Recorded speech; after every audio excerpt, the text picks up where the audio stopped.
I need to let you know that we are continuing. We've contacted an attorney that's associated with our church to do the legal international work of contacting Obama's grandmother.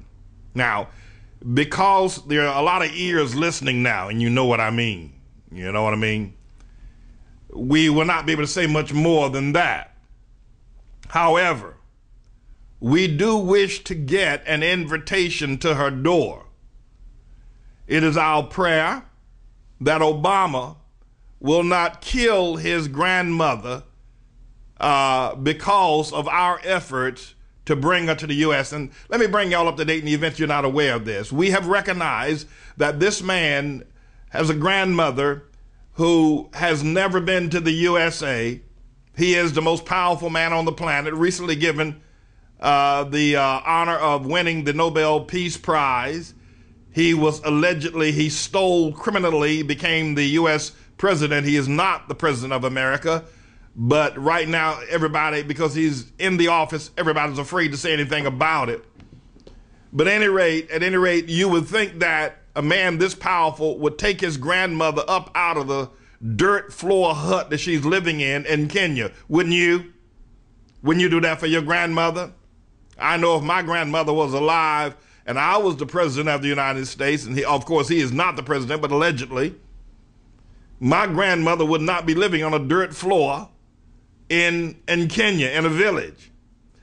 If I didn't bring her from Kenya to let her live in Georgetown or North Washington, Virginia, or Maryland, I at least will put her up in the swankiest place in Nairobi.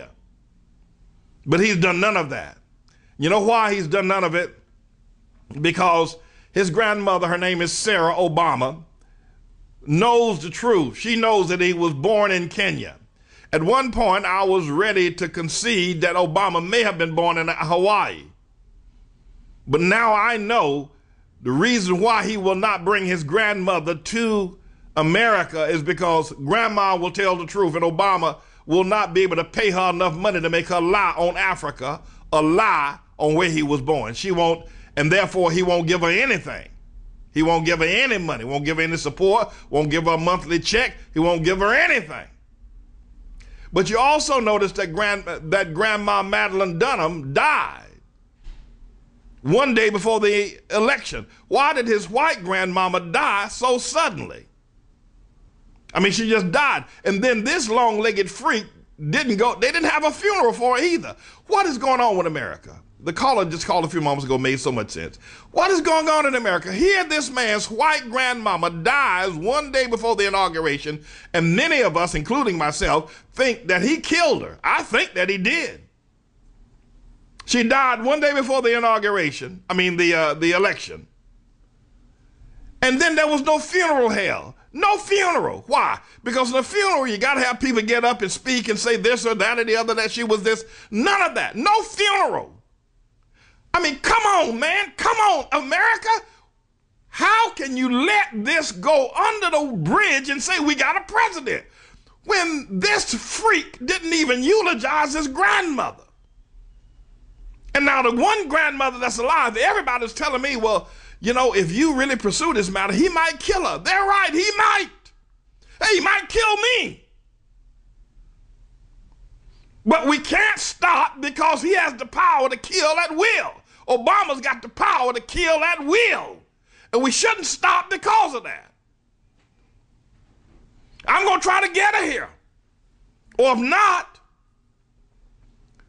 I'm going to get an invitation into her hand. And we got a plan too. Yeah, we got a plan. Obama and the New York Times cannot escape this one. That's right. I don't know what's wrong with it. Would you let your grandmother stay in Kenya and you're the president of all of America?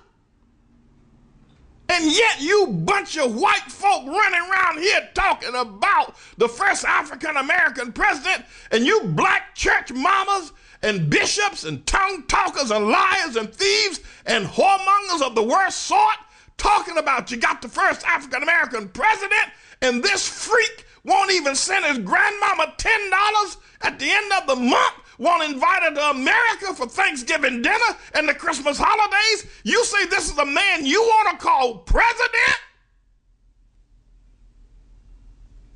Anyway, shows you the level, how low you low-life people are out there. We're going to get her here. We're going to get her here. Because she's embarrassed. She's embarrassed. There are people in that village who know that this woman is brokenhearted, that her grandson has trashed her. They know. And them African women are talking around the witch doctor pot. They are talking about how Sarah Obama's grandson won't send her any money. Trashed her. We gonna get her here. If we can't get her, we're gonna get one of her daughters to come. We're gonna get somebody. We're gonna get somebody. Mark my word. We're gonna get somebody. I think we can get Grandma Sarah. I think that we can. This is ridiculous. This is ridiculous. What's wrong with you people in America? This man, you think you want to call the president, somebody gave him a prize, Nobel Prize for Peace, that won't honor his grandmama? Won't honor Africa? What about all y'all black people talking about this the first? Why won't he reach out to Africa? He traveled to Africa. Listen, the niggas over there now in Asia, and he's in Shanghai, he's in Japan. He ain't got time to stop in Kenya and see his grandmama. Spend some money in the local economy of Kenya. Fly that great big 747. Spend a few days visiting grandmama. He can go everywhere else. But he can't come to see grandmama. What's wrong with y'all? What's wrong with y'all? And everybody running around talking about he's a family man. He's a family man.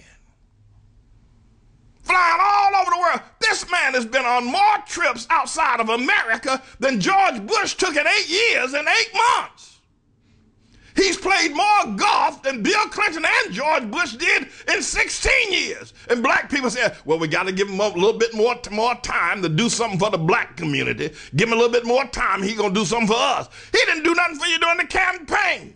All these radio talk show hosts, all these black radio talk show people, black newspapers, Obama, that nigga didn't spend one dime with black media. Not one dime did he spend with black newspapers. Not one dime did he spend with black catering services. Not one dime did he spend with black radio. Not one dime did he spend with black car services. Not one dime did he spend with black communities. Not one dime of the $600 million he spent campaigning, not one dime of it was spent with black people. How much time does he need? Allah. That's what God said. That's what God said.